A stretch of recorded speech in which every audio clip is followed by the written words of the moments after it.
168 क्या कह रहा है? अब 10 पर्सन्स हमें दिए हुए हैं जिनको नंबर किया हमने 1 2 अप टू 10 तक। एक चेस टूर्नामेंट प्ले कर रहे हैं। Each player playing against every other player exactly one game. ठीक है जी। Assume that each game results in a win for one of the players, that is there is no draw. Let W1 W2 up to W10 be the number of games won by players 1 2 up to 10 respectively. Also let L1 L2 up to 10 be the number of games lost by players 1 to 10 respectively. हमें बताना है कि फिर कौन सा option हमारा correct होगा। तो ये हमारे हैं 10 प्लेयर्स हैं। तो देखिए पहले हम मैचेस काउंट करते हैं कितने हमारे गेम प्ले होंगे। तो P1 कितने गेम प्ले करेगा? P1 P2 के साथ, P3 P4 up to P10 के साथ। तो P1 हमारे 9 गेम प्ले करेगा। ठीक है, वैसे P2 भी 9 खेलेगा और P3 सभी 9 खेलेंगे। देखिए P1 P2 एक बार तो मैच खेल सके, दोबारा हम उसको काउंट नहीं करेंगे वो कितने मैच खेलेंगे। तो P2 का P1 के साथ मैच काउंट हो चुका है। अब P2 का P3 के साथ, P4 के साथ, अब तो P10 के साथ उसके कितने मैचेस होंगे? 8 मैचेस होंगे। ठीक है, अब P3 का P1 के साथ मैच काउंट हो चुका है, दोबारा काउंट हम नहीं करेंगे। बोला है उन्होंने सिर्फ एक बार ही वो गेम खेलेंगे एक दूसरे के साथ। P3 P2 के साथ भी खेल चुका है, तो P3 अब P4 P5 टू P10 तक खेलेगा। कितने मैचेस प्ले करेगा? 7। ऐसे ही P4 6 और ये P10 हमारा लास्ट में बच जाएगा। ये हमारा सिर्फ एक मैच ही प्ले करेगा इससे आगे। ठीक है, तो अब हम सबका सम देखेंगे तो क्या होगा हमारे पास? 9 + 8 + अप टू 1। तो ये हमारी AP बन रही है। AP का सम हम कैसे लिखते हैं? n into n plus 1/2। 9 into 9 + 1 is 10/2। तो टोटल मैचेस हमारे पास आ गए 45 मैचेस। ठीक है, अब इसका एक फॉर्मूला बन जाता है। सिंपल फॉर्मूले से हम इसको ऐसे लिख सकते हैं कि टोटल गेम्स प्लेड हो जाएंगे हमारे n इंटू n माइनस 1/2। ये हमारे हो जाएंगे टोटल गेम्स प्लेड। n है हमारे कितने प्लेयर हमारे प्ले कर रहे हैं। ठीक है, एक बात तो हो गई हमारी क्लियर। अब देखिए एक चीज़ समझिए कि जितने विन्स हमारे होंगे उतने ही हमारे क्या होंगे? लॉसेस होंगे। अब 45 मैचेस हमारे हो रहे हैं, तो जीतेंगे कितने? टोटल विन्स हमारे W1 + W2 + W up to W10 तक हमारे टोटल विन्स हमारे कितने होंगे? 45 हमारे टोटल विन्स होंगे। अब मान लेते हैं कि P1 ने हमारे कुछ 7 मैचेस जीत लिए, P2 ने हमारे कुछ 2 जीत लिए। ऐसे सभी करके हमारे कितने मैचेस टोटल जीत जाएंगे? 45 मैचेस हमारे टोटल विन होंगे। ठीक है, और लॉस कितने होंगे? L1 + L2 + up to L10 तक हमारे लॉस भी हमारे 45 होंगे। कैसे? जब ये 7 मैचेस जीता था तो ये 2 हार गया था। जब ये 2 जीता था तो ये कितने? 7 6 हार गया था। ठीक है, ऐसे ही करते करते अभी हम जैसे इससे ऊपर वाला क्वेश्चन हमारा 167 क्वेश्चन का एग्जांपल लेते हैं। जब हमारे पास कितने प्लेयर्स थे? P1 से P5 तक हमारे 5 प्लेयर्स थे। ठीक है, हम एक एग्जांपल लेते हैं कि 3 3 2 1 1। अब ये मान लेते हैं कि ये विंस है। ठीक है, P1 हमारे 3 मैच जीत गया, P2 3 जीत गया, P3 हमारे 2 जीत गया और P4 P5 हमारे 1 मैच जीत गए। अब लॉसेस देखते हैं कितने होंगे। अब टोटल मैच कितने हो रहे थे? टोटल मैच हमारे हो रहे थे, टोटल गेम्स प्लेड कितने थे? 5 इंटू 5 माइनस 1 इज़ 4। तो ये हमारे 10 हो जाएंगे। टोटल गेम्स हमारे हो जाएंगे 10। ठीक है, P1 कितने मैच खेल रहा है? P1 हमारे 4 मैचेस खेल रहा है। तो P1 अगर 3 मैच जीत चुका है तो P1 हारे कितने मैच हैं? सिर्फ एक मैच हारा है। ठीक है, अब P2 हमारे वैसे तो खेल तो 4 रहा है लेकिन P1 के साथ उसका मैच काउंट हो चुका है। तो P2 हमारे कितने? 3 मैच खेल रहा है। तो अब कितने हो जाएंगे उसके? टोटल मैच वो कितने खेल रहा है? 4 खेल रहा है, तो 3 वो जीत चुका है। तो वो लॉस कितने किया है? सिर्फ 1। P3 ने 2 मैच जीते हैं, टोटल उसने 4 मैच खेले हैं, तो वो कितने हार गया है? 2 मैच वो हार गया है। P4 हमारा कितने मैच जीत चुका है? सिर्फ एक मैच जीता है और उसने 4 मैच खेले, तो वो 3 हार चुका है। ऐसे ही P5 भी हमारे 3 हार चुका है। तो टोटल देखेंगे, जब WI देखेंगे हमारे कितने हैं हमारे, तो हमारे विन्स और लॉसेस का जो समेशन है वो हमारा क्या आएगा? यहाँ पे सेम आएगा। तो समेशन विन्स हमारा WI क्या आएगा? समेशन LI के हमारे हमेशा इक्वल आएगा। ठीक है जी। अब एक चीज़ और देखिए, जब हम WI प्लस LI करते हैं, मतलब I इज इक्वल टू 1 लेते हैं, I इज इक्वल टू 1 जब लेंगे तो क्या आएगा W1 प्लस L1, मतलब प्लेयर 1 ने जितने मैच जीते और जितने मैच हारे वो किसके बराबर है कि उसने कितने मैच खेले हैं, कितने किसके इक्वल है, वो 9 के इक्वल है। तो ऐसे WI प्लस LI हमारा हमेशा 9 के इक्वल हो जाएगा, ठीक है। अब ऐसे प्लेयर 2 की बात करते हैं, तो प्लेयर 2 ने जितने मैच जीते W2 plus L2 is equal to player 2 ने जितने मैच जीते प्लस उसने जितने मैच हारे वो भी हमारे 9 के इक्वल होगा। तो ये कंडीशन हमारे पास आ जाएगी, ठीक है, एक कंडीशन ये आ जाएगी हमारे पास। अब हम देखते हैं कि समेशन LI स्क्वायर हमारा क्या होगा। यहाँ से हम LI की वैल्यू निकालेंगे तो क्या आ जाएगा, 9 माइनस WI आ जाएगा, ठीक है जी, हाँ जी। अब इसका समेशन करेंगे तो क्या आएगा, 81 plus summation WI square minus 9 two ज़ 18 समेशन WI। ये I क्या हमारे 1 to 10, I is equal to 1 to 10 और ये I हमारा 1 to 10 चलेगा, ठीक है जी। अब जब हम ये देखेंगे तो ये हमारे पास क्या हो जाएगा, 1 से 10 तक का सम क्या आ जाएगा, 81 इंटू 10, ठीक है जी। समेशन यहाँ पे 1 होगा ना तो n का summation 1 plus 2 plus up to 10 आ जाएगा, तो ये हमारा 10 आ जाएगा। यहाँ पे हम इसे ऐसे ही छोड़ेंगे, summation I is equal to 1 से 10 WI स्क्वायर माइनस 18 इंटू, देखिए अब ये क्या है, W1 plus W2 plus up to W10 तक, मतलब टोटल विन्स हमारे कितने हैं। टोटल विन्स हमें यहाँ पे हमने निकाले थे कि टोटल विन्स हमारे कितने होंगे, नंबर ऑफ़ गेम्स प्लेड के इक्वल होंगे।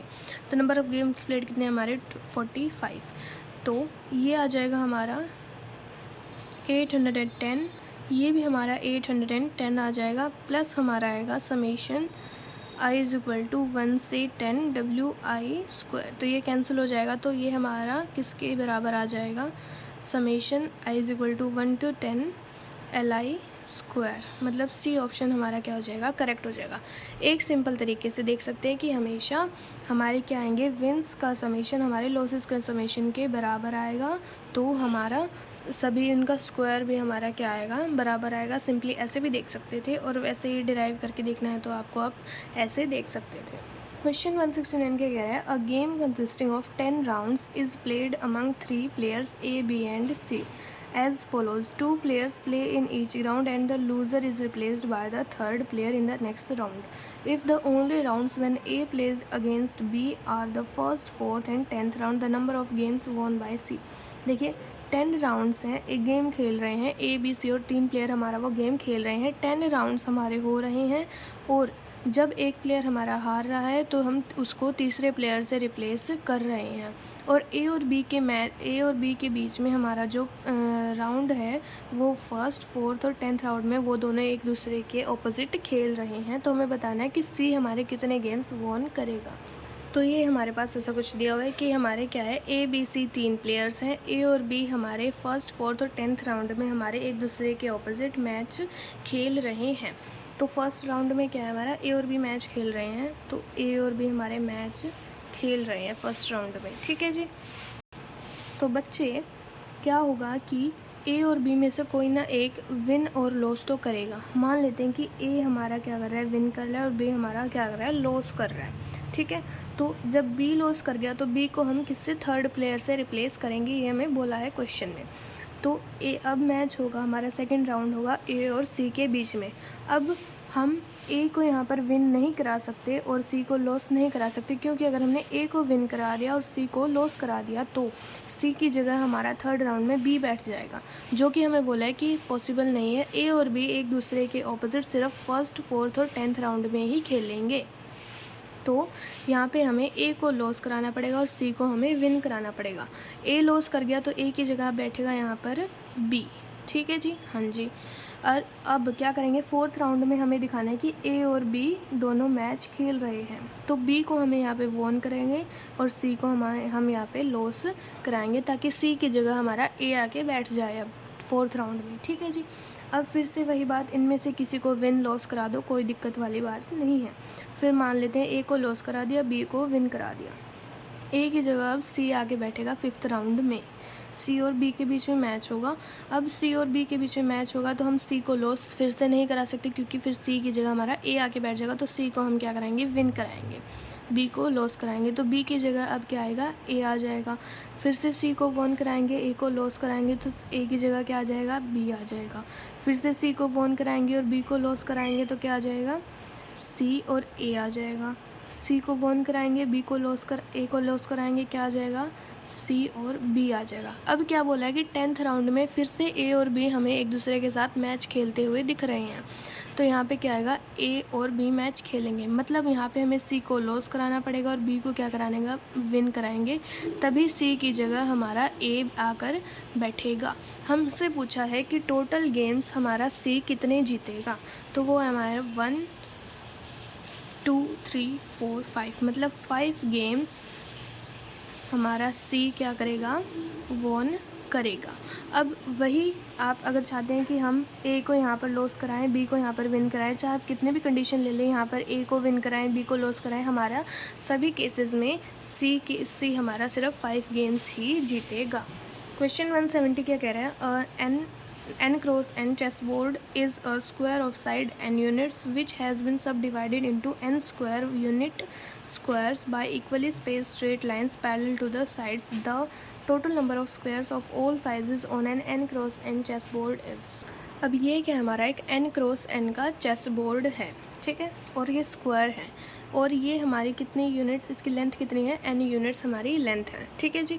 और हमें बोला है कि इसमें जो यूनिट स्क्वायर है, मतलब 1 इंटू 1 क्रॉस 1 के जो स्क्वायर्स हैं वो हमारे क्या हैं, n स्क्वायर्स हैं।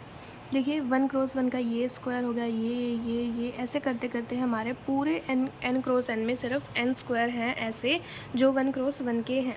अब हम देखेंगे कि 2 क्रॉस 2 के हमारे पास यहाँ पे कितने स्क्वायर्स हैं। 2 क्रॉस 2 के देखेंगे तो हमारे एक ये है, एक ये है, एक ये है, ऐसे करते करते हमारे n-1 यहाँ हो जाएंगे। तो फिर टोटल हमारे क्या होंगे, 2 क्रॉस 2 के स्क्वायर्स होंगे हमारे पास n-1 स्क्वायर्स। एग्जाम्पल लेके देखते हैं हम, सिंपल हम एक 5 क्रॉस 5 का स्क्वायर ले लेते हैं।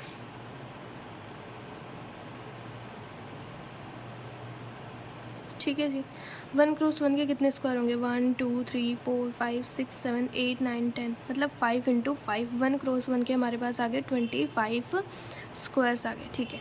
अब 2 क्रॉस 2 के चेक करते हैं, 1 2 3 4, 4 यहाँ से आ गए, ठीक है जी, 1 2 3 4, 1 2 3 4, 1 2 3 4, कितने आ गए टोटल, 4 इंटू 4 16 स्क्वायर्स आ गए हमारे पास 2 क्रॉस 2 के। इसे हम क्या लिख सकते हैं, n-1 का स्क्वायर। कैसे, n हमारा था यहाँ पे 5 माइनस 1 का स्क्वायर इज़ 4 4 16। 3 क्रॉस 3 के देखते हैं अब।